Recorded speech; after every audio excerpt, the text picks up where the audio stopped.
Voilà, bonsoir. C'est un véritable privilège pour moi de me tenir sur ce podium ce soir et de pouvoir, Bible en main, vous annoncer le beau et merveilleux message de Jésus-Christ. Le message de salut, de guérison, le message de foi, le message pour nos vies, pour chacune d'entre nous, pour les uns les autres, pour tous ceux qui veulent encore s'approcher de Dieu. Et nous avons dans ce livre tout ce qu'il nous faut pour parvenir à la connaissance, à celui qui délivre, celui qui libère. Ce livre est extraordinaire. Quelques mots suffisent pour créer la foi. Quelques mots suffisent dans ce livre pour libérer tout le potentiel de la vie de Dieu dans l'âme la plus fragile au milieu de nous. Et nous allons l'ouvrir ce soir. Et dans ce livre, il y a tout le plan de rédemption de Dieu pour les hommes, pour ta vie, pour ma vie, pour la vie de chacun d'entre nous sous le soleil. Et ce plan de rédemption, il ne tient qu'à un mot, quand un mot, c'est la croix de notre Sauveur Jésus-Christ. C'est elle qui nous sauve, c'est l'œuvre divine par excellence, c'est l'œuvre parfaite, c'est l'œuvre qui guérit. Et tous ces jouets-là, nous dit la Bible, il y a 2000 ans, lorsque sur une colline proche de Jérusalem, le Fils de Dieu, le Fils de l'homme, Jésus-Christ, notre Seigneur, comme le dira le prophète Ésaïe, a été blessé pour nos péchés. Il a été brisé pour nos iniquités et le châtiment qui nous donne la paix est tombé sur lui. Amen. C'est par ces meurtrissures, ajoutera le prophète, que nous sommes guéris. Et nous croyons à la guérison de Jésus-Christ, pas seulement dans le corps, mais avant tout dans l'âme. Ton cœur a besoin d'être sauvé, ton cœur a besoin d'être purifié, ton âme a besoin d'être guérie des maux du péché. Et sache ce soir que c'est encore par l'œuvre de la croix que cela peut se faire. Amen. Je n'ai pas d'autre message ce soir que de vous prêcher la croix de notre Seigneur Jésus-Christ. Je ne suis pas venu avec une belle histoire. Je ne suis pas venu avec quelques idées arrêtées. Je ne suis pas venu avec un programme religieux ou un discours rempli de sagesse. L'apôtre Paul disait que les Juifs demandent des miracles. Les Grecs cherchent la sagesse. Mais nous prêchons Christ et Christ crucifié.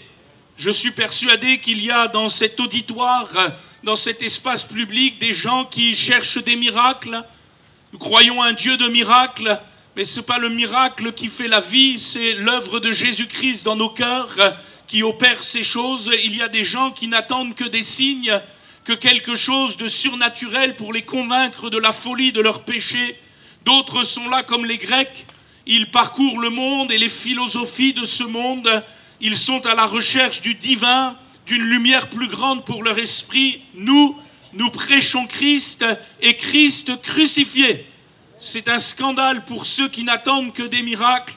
C'est une folie pour ceux qui ne cherchent que la sagesse. Mais c'est la puissance de Dieu pour ceux qui croient. Et je suis persuadé qu'il y a au milieu de nous des hommes et des femmes qui ont été déjà sauvés par la croix de Jésus-Christ. Et si vous êtes là ce soir, je voudrais vous entendre dire Amen, Alléluia. Amen. Vous êtes là parce que vous aimez le Seigneur et vous voulez témoigner à tous ceux qui sont là autour de nous que c'est par la croix de Jésus-Christ, c'est par le sang précieux de Jésus qu'un homme peut être réconcilié avec Dieu.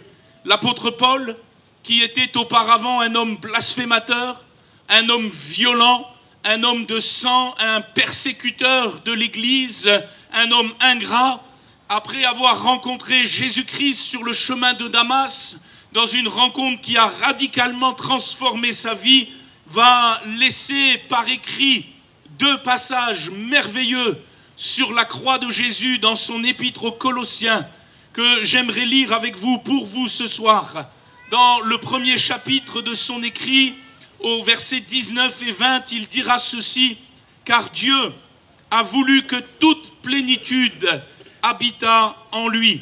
Il a voulu par lui réconcilier tout avec lui-même, tant ce qui est sur la terre que ce qui est dans les cieux, en faisant la paix par lui, par le sang de sa croix. » Il ajoutera dans le 2e chapitre de cette même épître, au chapitre 2, Et à partir du verset 13, « Vous qui étiez morts par vos offenses et par l'incirconcision de votre chair, il vous a rendus à la vie avec lui, en nous faisant grâce pour toutes nos offenses. Il a effacé l'acte dont les ordonnances nous condamnaient et qui subsistait contre nous. Il l'a détruit en le clouant à la croix. Il a dépouillé les dominations et les autorités. Il les a livrées publiquement en spectacle en triomphant d'elles par la croix. Amen. » Et dans ces versets que je vous laisse ce soir, dans ces versets de la parole de Dieu que vous entendez ce soir, il y a 3 choses importantes à retirer, à souligner, à recevoir dans son cœur, à accueillir par la foi. La première chose que nous voyons dans ces passages sur la croix de Jésus, c'est le saint désir de Dieu de nous sauver. C'est le saint désir de celui que nous ne voyons pas, qui habite une lumière inaccessible, qui est saint, 3 fois saint, de nous sauver et de faire de nous des enfants par adoption. L'apôtre Paul dira, car Dieu a voulu que toute plénitude habitât en lui, en Jésus-Christ, et il a voulu par lui réconcilier tout avec lui-même. Amen. Et par 2 fois, dans ce verset, l'apôtre Paul souligne le saint désir de Dieu, le désir béni de Dieu.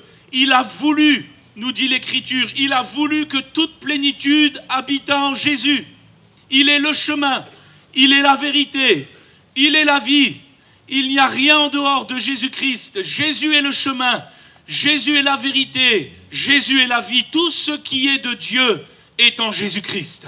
Et il a voulu, le Père, que cela soit ainsi. Et le plus important pour nous ce soir, il a voulu, par lui, par l'offrande de sa vie sur la croix, réconcilier tout avec lui-même. Il a voulu nous offrir une réconciliation sans égale à chacun d'entre nous, quel que soit notre parcours, quelles que soient nos expériences, quels que soient nos échecs, quelle que soit la somme de nos péchés. Il a voulu par lui réconcilier tout avec lui-même. Amen. Et dans ce verbe vouloir, il y a l'idée de quelque chose de beau, il y a l'idée de quelque chose de bon, de valable, d'important. Ce n'est pas un vouloir parce qu'il fallait le faire, c'est un vouloir parce que Dieu a pris plaisir à le faire. D'ailleurs, l'apôtre Paul utilisera cette autre expression dans l'Écriture. Il parlera du bon plaisir de Dieu. Il parlera de la richesse de sa grâce. Il parlera du dessein bienveillant qu'il avait formé en lui-même, de tout réconcilier en Christ avec lui-même. Et ce que l'apôtre Paul nous présente ce soir, chers amis, c'est un Dieu bienheureux. C'est un Dieu pleinement satisfait qui veut nous sauver, non pas parce qu'il faut le faire, mais parce qu'il veut le faire. Alléluia! Parce qu'il veut le faire dans un saint désir. Et aussi invraisemblable soit-il, cher ami, Dieu a désiré vivement sauver des pécheurs aussi vils que toi et moi. Il a désiré vivement sauver des pécheurs aussi méchants, parfois hypocrites que toi et moi, par le sang de son Fils. Il a voulu, nous dit l'Écriture. Il aurait été juste qu'il ne le fasse pas. Lui qui n'a point péché, lui en qui il n'y a aucune ténèbre, lui qui est saint, 3 fois saint, il aurait été juste qu'il ne te sauve pas. Il aurait été juste qu'il te laisse dans le bourbier de ta misère. Il aurait été juste qu'il te laisse dans le marasme de toutes tes offenses. Parce que la Bible dit qu'il n'y a pas un juste, pas même un seul. Aucun d'entre nous ne méritait d'être sauvé. Mais l'apôtre Paul ajoutera que par le sang de la croix, à cause de la grande miséricorde de Dieu, à cause de la bonté de l'Éternel, ce dernier veut nous faire grâce pour toutes nos offenses. Amen. Il veut te faire grâce pour tous tes péchés, pas seulement ceux qui te hantent, pas seulement ceux qui te terrifient, pas seulement ceux qui te collent à la peau, pas seulement ceux qui te culpabilisent, pas seulement ceux qui te détruisent, pas seulement ceux qui te lient et qui t'étranglent. La Bible dit, et Paul l'a écrit, nous l'avons lu, il veut te faire grâce pour toutes tes offenses. Amen. C'est la bonne nouvelle de l'Évangile. Et nous qui l'avons rencontré, nous pouvons dire assurément avec l'apôtre Jean, car Dieu a tant aimé le monde, qu'il a donné son Fils unique, afin que quiconque croit en lui ne périsse point, mais qu'il ait la vie éternelle. Alléluia. C'est le bon plaisir de Dieu qui est célébré dans ce texte, le bon plaisir de l'Éternel, de te sauver par le sang de la croix. Oh, laisse-moi te dire que ce n'est pas avec plaisir que Dieu a livré son Fils au bourreau à Golgotha. Ce n'est pas avec plaisir qu'il l'a laissé être crucifié entre ciel et terre. Ce n'est pas avec plaisir que Dieu a dû se séparer de lui dans une heure ténébreuse en le faisant pécher à ta place. Ce n'est pas avec plaisir qu'il a entendu les moqueries sur celui en qui il avait mis toute son affection. Ce n'est pas avec plaisir qu'il a vu Jésus prendre les clous dans ses mains et dans ses pieds. Ce n'est pas avec plaisir qu'il a vu ces choses, mais c'est avec plaisir qu'il te sauve par ce moyen-là. Béni soit son nom. Béni soit celui qui t'aime d'un amour éternel et qui veut te sauver, te délivrer, te purifier de chaque péché. De la même manière, ce n'est pas avec plaisir que Jésus est monté sur la croix. Ce n'est pas avec plaisir qu'il a pris les coups de fouet, comme nous dit l'Écriture, révélant son dos à ceux qui voulaient l'abattre et le battre. Ce n'est pas avec plaisir qu'il a subi les coups. Ce n'est pas avec plaisir qu'il a affronté les ténèbres. Ce n'est pas avec plaisir, nous dit l'Écriture, qu'il a bu la coupe amère à Gethsémane.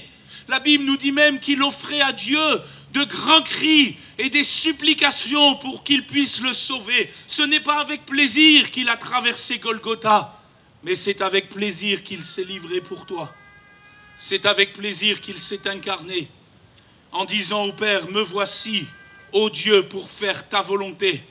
C'est avec bonheur, avec joie, en vue de la joie qui lui était réservée, nous dit l'Écriture, que Jésus s'est livré.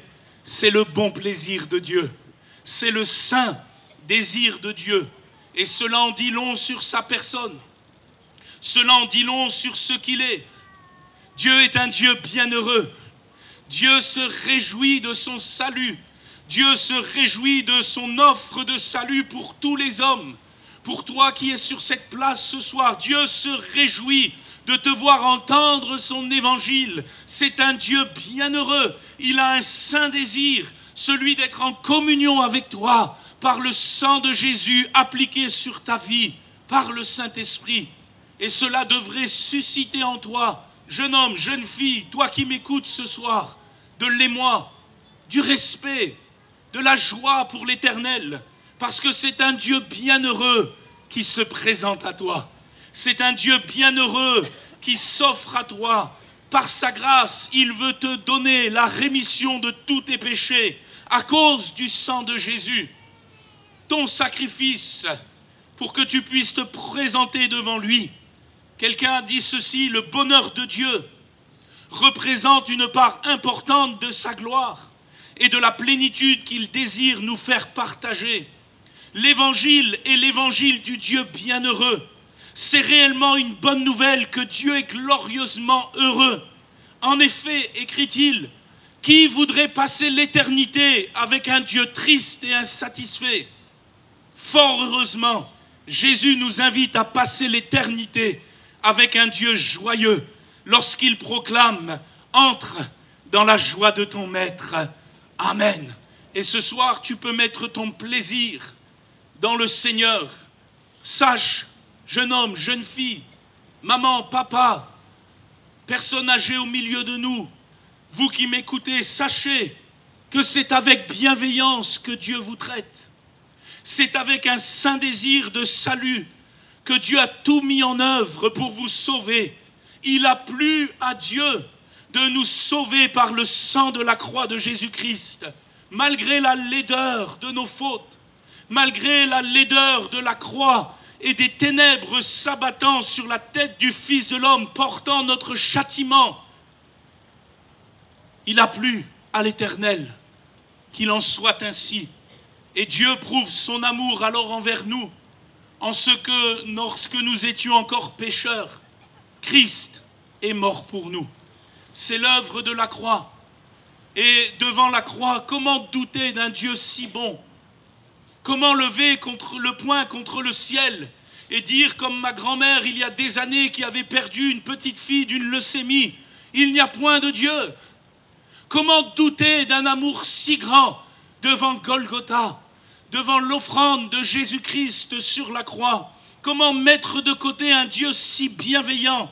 Comment penser un seul instant qu'il n'est pas attentif à nos besoins, qu'il ne se fait pas vraiment concourir toutes choses au bien de ceux qu'il aime? Comment délaisser un Dieu qui a mis tant de bonté, tant de plaisir, tant de désir à te sauver par la croix? Cher ami, la seule réponse valable à l'amour de Dieu manifesté en Jésus-Christ, c'est l'offrande de ta vie. C'est en retour un amour sans limite et débordant. Veux-tu ce soir mettre ton plaisir en Christ, alors que Dieu a mis le sien dans l'œuvre de la croix pour te sauver? Voilà ce qu'est la foi. Voilà ce qu'est la foi qui sauve. Voilà la foi qu'il te faut exercer en ce jour. C'est le saint désir de Dieu. Dans ces passages que nous avons lus de l'Épître aux Colossiens, il y a une deuxième grande vérité. Paul va parler de l'effacement de l'acte qui nous condamnait. Paul déclare que par la croix, Dieu a voulu par lui réconcilier tout avec lui-même. Et il ajoute, je cite, qu'il a effacé l'acte dont les ordonnances nous condamnaient et qui subsistait contre nous, et il l'a détruit en le clouant à la croix. Cet effacement de cet acte qui nous condamnait permet cette réconciliation. Mais il nous faut comprendre de quel acte Paul parle dans ce texte. À quoi fait-il référence lorsqu'il parle d'un acte dont les ordonnances nous condamnent et subsistent contre nous? À l'époque, il utilise un terme qui fait référence à des décrets commerciaux, en particulier lorsqu'il y avait litige entre deux parties et qu'une partie devait quelque chose à une autre. On écrivait un acte. On écrivait ce qu'on appelle une reconnaissance de dette. Et l'apôtre Paul va utiliser cette expression pour parler de nos reconnaissances de dette personnelles envers ce Dieu invisible, mais qui a pourtant promulgué sa loi morale avec ses ordonnances.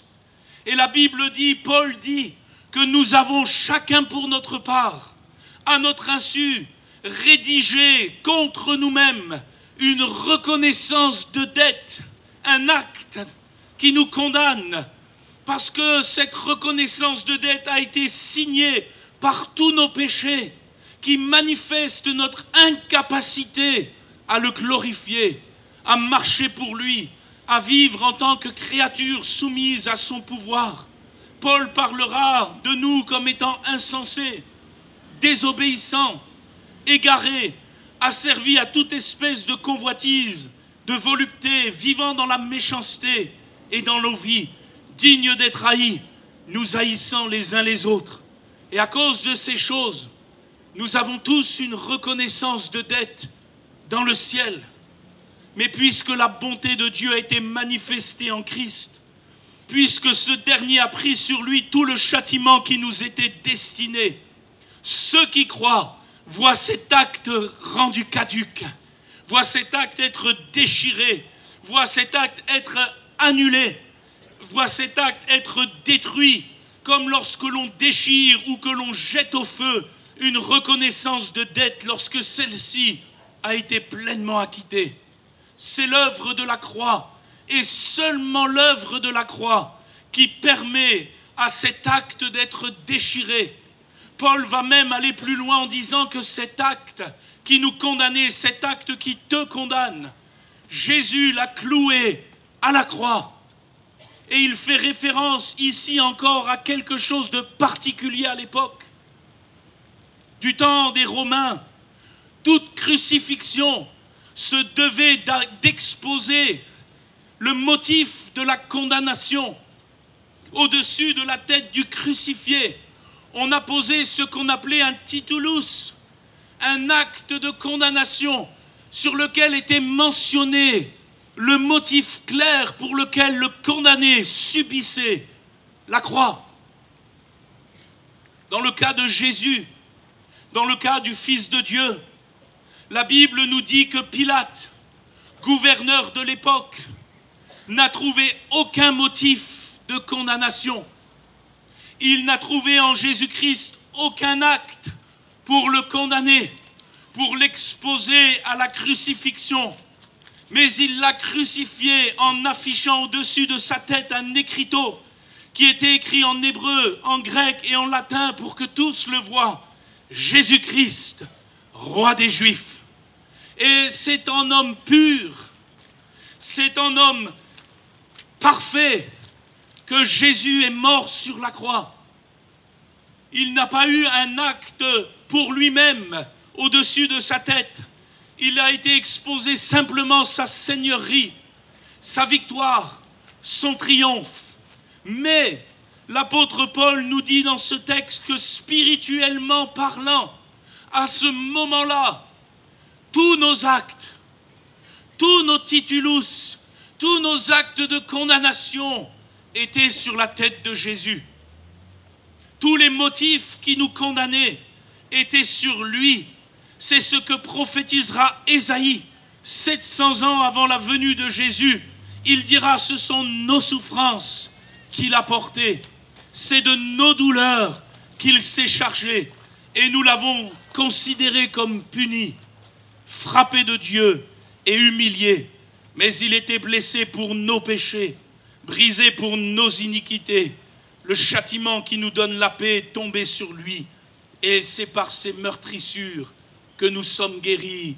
Amen. Je voudrais te dire ce soir que s'il y a encore un acte qui témoigne dans le ciel contre toi, c'est que tu n'as pas fait encore la paix avec Jésus. C'est que tu n'es pas encore venu au pied de la croix pour confesser tes péchés, pour être lavé par le précieux sang de Jésus. Mais j'ai une bonne nouvelle ce soir. Si tu viens au pied de Jésus, dans la simplicité de la foi, si tu reconnais tes péchés, que tu les confesses, dans le ciel, il y aura marqué, payé par le sang de Jésus sur l'acte qui te condamnait. Et celui-ci sera déchiré, détruit. Tu pourras demain te présenter devant Dieu en homme justifié, en homme libre, en homme nouveau, étant devenu une nouvelle créature. Et je dis, jeune homme, jeune fille, toi qui m'écoutes, il serait, excuse-moi l'expression stupide, de continuer dans la vie sans venir au pied de Jésus et te présenter demain devant Dieu avec un acte qui te condamne, qui est aussi grand qu'une liste de courses. Il serait insensé de ne pas venir au pied de celui qui a pris sur lui l'acte qui te condamnait, qui est mort à ta place, pour que tu n'aies plus rien à devoir au Père, pour que ta reconnaissance de dette soit effacée, soit purement et simplement annulée par la foi. Laisse-moi te dire que ce n'est pas avec des pèlerinages, que ce n'est pas avec des sacrifices, que ce n'est pas avec des œuvres que tu pourras rembourser Dieu. Il n'y a qu'un remboursement que le Seigneur accepte, c'est celui de son Fils qui paye par son sang à notre place. Et ça, c'est glorieux. Tu es incapable de rembourser à Dieu quoi que ce soit. Il est 3 fois saint. Il est plus grand que tout ce que tu peux penser. Mais voilà qu'il t'offre la possibilité en Jésus-Christ de voir l'acte qui te condamne et qui subsiste contre toi être complètement déchiré sur cette place publique. Alors de la prière dans un instant, Tu pourras repartir libre dans ton cœur si tu oses croire en celui qui a porté ta peine, en celui qui a pris ton acte qui subsistait contre toi, tout ce qui te détruit intérieurement, ce péché qui te colle à la peau, peut être instantanément détruit par la puissance du sang de Jésus-Christ. Le sang de Jésus purifie de chaque péché. Et il faut ce soir, mon ami, que tu puisses venir devant le Seigneur en disant « Seigneur, je te demande pardon pour mes fautes. Je m'approche de toi dans la foi. Purifie mon cœur. Change ma vie. Et croyez-moi, il le fera parce que c'est pour cela qu'il est mort. Il est mort et il est ressuscité pour que tu puisses avoir la vie et la vie en abondance. Que son nom soit béni. » Nous avons dans ce texte une troisième glorieuse vérité concernant la croix de Jésus et l'œuvre de la croix de Jésus. Paul parlera du saint désir de Dieu. Il parlera de l'effacement de l'acte qui nous condamne. Et il parlera aussi du dépouillement de toutes les puissances spirituelles. Et c'est extraordinaire parce que nous avons ici la victoire, le triomphe total de Jésus-Christ sur le péché, sur la mort, sur l'adversaire de nos âmes et sur l'enfer. Que son nom soit béni. Paul dit ceci, à la croix, Jésus a dépouillé les dominations et les autorités. Il les a livrées publiquement en spectacle, en triomphant d'elles par la croix. Nous avons ici le climax de la victoire de Dieu par Jésus-Christ sur la croix, sur le bois maudit de Golgotha, à cause de sa mort par l'esprit de sainteté. La Bible nous dit que Jésus a désarmé les puissances spirituelles qui nous font la guerre dans les lieux célestes. Et j'aimerais que nous réalisions ces choses en mentionnant 2 points ici. Premièrement, réalisons-le, il y a toutes sortes de puissances spirituelles et des esprits méchants dans les lieux célestes qui font la guerre à notre âme. Il serait fou de ne pas croire en l'existence de celui que la Bible appelle le diable, l'adversaire de nos âmes, l'accusateur des frères, celui qui a été précipité et qui, dans sa chute, a entraîné 1/3 des anges dans le ciel qui sont devenus ce que la Bible appelle des démons, qui tourmentent les cœurs des hommes, qui les avilisent parfois à l'extrême, qui ne font pas cas de l'âge de l'un ou de l'autre. Il y a dans la Bible une histoire terrible d'un jeune enfant dont le papa veut la délivrance. Il est atteint d'un esprit muet. La Bible nous dit que l'esprit méchant le jette parfois dans le feu, le jette parfois dans l'eau. Il veut le détruire parce que le diable veut notre destruction. C'est l'histoire dramatique de ce gamin qui n'avait rien demandé et qui est pourtant sous l'oppression du malin. Il y a des puissances spirituelles. Il y a au-dessus de nos têtes des esprits méchants. Mais la Bible nous dit qu'à la croix, Dieu les a désarmés en Jésus-Christ. Dieu les a dépouillés en Jésus-Christ. Dieu les a vaincus en Jésus-Christ. Et comme ce petit gamin dans l'Écriture a été délivré instantanément par Jésus, nous croyons aussi à la délivrance. Nous croyons aussi que Jésus ce soir peut dépouiller les puissances et les autorités qui peuvent ployer sur la vie de quelqu'un. Nous devons réaliser aussi, d'après une parole de l'Épître aux Hébreux, que le diable et les mauvais esprits exercent un pouvoir sur l'homme tant que la mort règne dans son cœur. C'est ce que dit l'auteur de l'Épître aux Hébreux en parlant de Jésus-Christ, lorsqu'il dit dans Hébreux chapitre 2, versets 14 et 15, « Ainsi donc, puisque les enfants participent au sang et à la chair, il y a également participé lui-même, afin que par la mort, il anéantisse celui qui a la puissance de la mort, c'est-à-dire le diable, et qu'il délivra tous ceux qui, par crainte de la mort, étaient toute leur vie retenus dans la servitude. » Voyez-vous, avant la croix et l'œuvre de la croix, le diable tenait dans sa main un aiguillon qui nous perçait. C'est la mort à cause de nos péchés. Mais nos péchés n'étant plus en Jésus-Christ, l'acte étant déchiré, nous croyons que l'aiguillon est brisé. Alléluia. Nous croyons que le diable n'a plus d'autorité sur ceux qui passent de la mort à la vie, sur ceux qui passent des ténèbres à la lumière, en dépouillant la mort par sa mort et sa résurrection. Christ a dépouillé l'autorité de toutes ces puissances spirituelles et de l'adversaire de nos âmes en tout premier. Il a exposé publiquement son triomphe à la manière des empereurs qui exposaient leur triomphe au grand jour. La Bible nous dit que finalement la croix de Jésus, ça n'a pas été la défaite de Jésus, ça a été le marchepied de sa victoire. Et aujourd'hui il règne, il est dans les cieux, il est assis à la droite de Dieu, il a reçu tout pouvoir dans le ciel et sur la terre. Et lorsqu'il dit un mot, la chose arrive. Lorsqu'il dit un mot, les malades sont guéris. Lorsqu'il dit un mot, les vents se taisent, les mers se taisent. Lorsqu'il dit un mot, alléluia, les démons sont chassés. Que son nom soit béni. C'est peut-être ce que tu as besoin ce soir, alors que tu vis quelques oppressions ténébreuses, alors que tu vis quelques tourments, quelques angoisses, alors que l'adversaire de ton âme est en train de t'accuser. Excuse-moi l'expression, alors que l'adversaire de ton âme est en train de ressortir des poubelles du passé, certains de tes péchés. Tu es là sur cette place. Peut-être tu affiches un certain sourire parce que tu es accompagné de tes amis. Mais au fond de ton cœur, il y a le tourment, il y a l'accusation, il y a la culpabilité. Je voudrais t'appeler ce soir à venir à la croix, à venir à Jésus-Christ, qui seul peut dépouiller les autorités, qui seul peut dépouiller les puissances, et qui le fait par sa droite triomphante. Alléluia. Et pour nous qui croyons, nous qui sommes déjà à Jésus-Christ, laissez-moi nous rappeler ce que l'apôtre Jean dira à ce propos.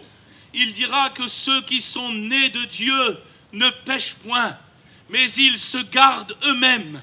Et il ajoutera, le malin ne les touche pas. Alléluia. Tu peux être protégé dans ta vie, dans ton cœur. Tu peux être protégé par Jésus-Christ, par la foi, en te plaçant sous l'œuvre de la croix. Tu peux être délivré de tout ce qui t'opprime, de tout ce qui te manipule, de tout ce qui t'emprisonne. Il y a des forces qui sont contraires dans ta vie, mais elles peuvent être réduites à l'impuissance ce soir par la puissance de Jésus-Christ, par la puissance de celui qui s'est donné à Golgotha, de celui qui est mort et ressuscité pour que tu sois vraiment libre. Jésus a dit ceci: si le Fils vous affranchit, parlant de lui-même, vous serez alors réellement libre. Et peut-être ce soir, un jeune homme, une jeune fille a besoin de liberté dans son cœur quant à certaines dimensions de leur vie personnelle. J'aimerais vous appeler à la croix, parce que la Bible dit: grâce soit rendue à Dieu qui nous fait toujours triompher en Jésus-Christ. Voyez-vous, à la croix du Calvaire, il y a le saint désir de Dieu de te sauver. Il y a l'effacement de l'acte qui te condamne. Il y a le dépouillement des puissances qui te sont contraires. Et il y a plus de 500 ans, et je terminerai par là, un jeune homme va vivre cette expérience de visitation de Dieu. Nous sommes le 17 juillet 1505. Ce jeune homme a 22 ans et contre l'avis de son père, il entre au couvent des Augustins à Erfurt en Allemagne.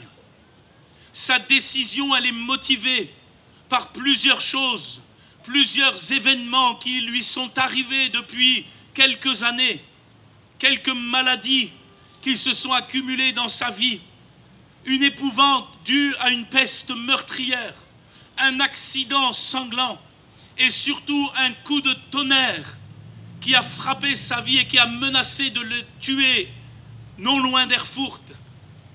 il pensait à travers cela que Dieu le punissait pour ses péchés, que Dieu le châtiait pour ses péchés.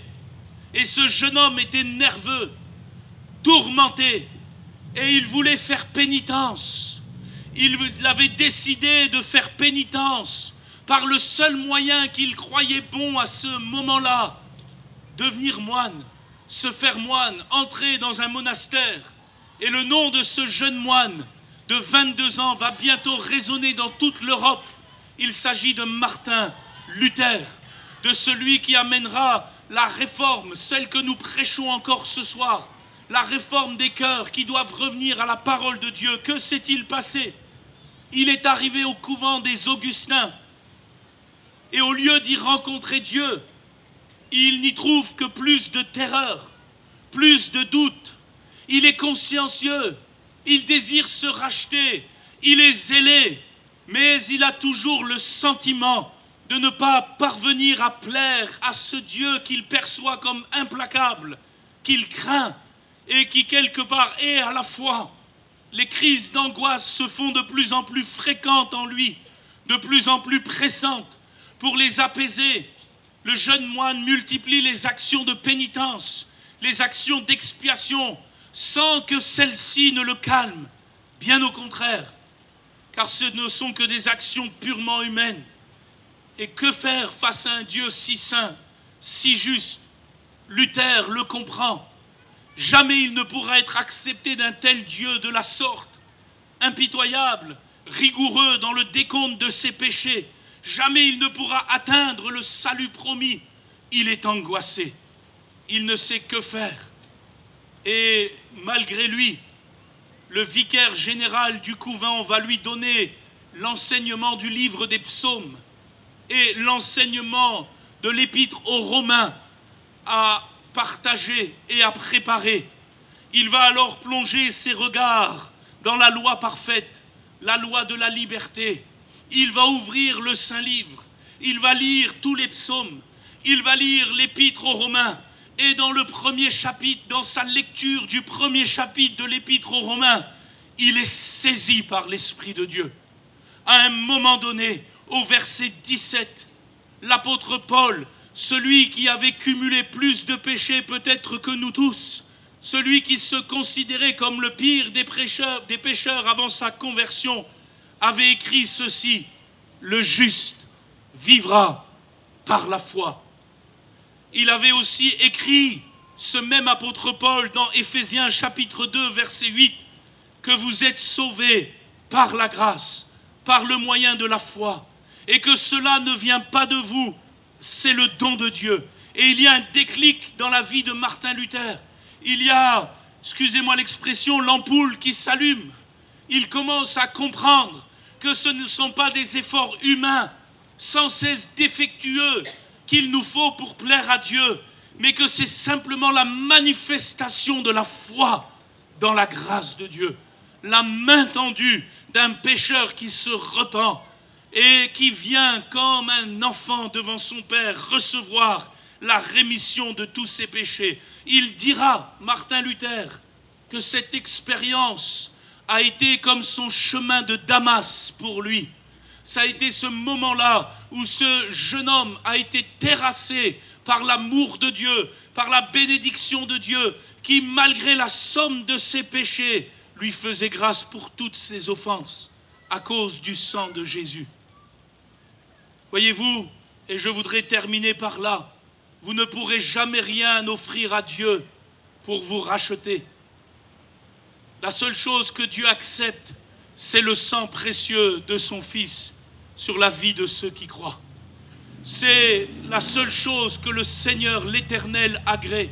Et ce soir, nous croyons encore que l'œuvre de la croix est efficace. Nous croyons que ce que Jésus a fait il y a 2000 ans perdure encore aujourd'hui dans ses bénéfices. Tu peux te placer ce soir sous le sang de Jésus. Tu peux devenir une nouvelle créature en Jésus-Christ par le sang de sa croix. Dieu veut te faire grâce pour toutes tes offenses, celles que tu caches, celles que tu voudrais que personne ne sache. Jeune homme, jeune fille, maman, papa, tes offenses du passé qui n'ont pas été réglées, Dieu veut te faire grâce. Si tu oses la foi en Jésus-Christ, si tu oses la foi dans ce seul et unique sacrifice, c'est le programme de Dieu pour ta vie. Il veut te réconcilier avec lui-même par le sang de sa croix. Il veut te rendre vraiment libre en effaçant l'acte qui te condamne dans les cieux. Il veut dépouiller, désarmer les autorités spirituelles qui t'empêchent de voir sa gloire. Il veut te donner une vie nouvelle. Il veut t'offrir la victoire de Jésus. Il veut te bénir en guérissant ton cœur brisé, en éloignant l'accusation dans ta vie.